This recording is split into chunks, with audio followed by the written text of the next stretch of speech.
Hi, அனைவருக்கும் வணக்கம். நான் உங்கள் ஆதிச்சுடர். நம்ம ஆதிரை கிராஃப்ட்ல வந்து இன்றைக்கு ரசமணியில் செய்யப்பட்ட சிவலிங்கங்கள் தான் நம்ம இப்போ பார்த்துட்டு இருக்கோம். ரொம்ப ரொம்ப பிரசித்தி பெற்ற ஒரு முக்கியமான ஒரு பொருள் இது. சித்தர் வழிபாட்டில் பயன்படுத்தக்கூடியது தான் வந்து பொதுவாக வந்து ரசமணியில் செய்யப்பட்ட சிவலிங்கங்கள். ஸோ இது நீங்கள் பார்த்தீங்கன்னா நம்மக்கிட்ட 3 சைஸஸில் வந்து அவைலபிளாக இருக்குது.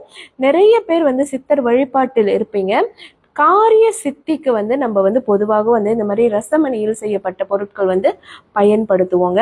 நம்ம வாழ்க்கையில வந்து நிறைய ஊழ்வினை பயன்கள், அதாவது கர்மான்னு சொல்லுவோம் இல்லையா, அந்த கர்மாக்களை வந்து கழிக்கக்கூடிய ஒரு முக்கியமான டூல்ஸா வந்து நம்ம வந்து இந்த ரசமணியை வந்து பயன்படுத்தலாம். நம்பிக்கையோடு செய்யும் போது வந்து இந்த ரசமணியின் பொருட்கள் வந்து நமக்கு வந்து நல்ல பலன்கள் கிடைக்கும். ஸோ நம்மகிட்ட இப்போ இந்த ரசமணி சிவலிங்கங்கள் வந்து ரெடி ஸ்டாக்ல இருக்கு. ஸோ இது உங்களுக்கு வேணும்னா மறக்காம நம்மளுடைய புலனத்திற்கு வாங்க. புலனம் எண்கள் வந்து என்னோட பயோல கொடுத்துருக்காங்க. அந்த எண்கள் எடுத்து நீங்க நமக்கு நேரடியாக தொடர்பு கொள்ளலாம். நன்றி, வணக்கம்.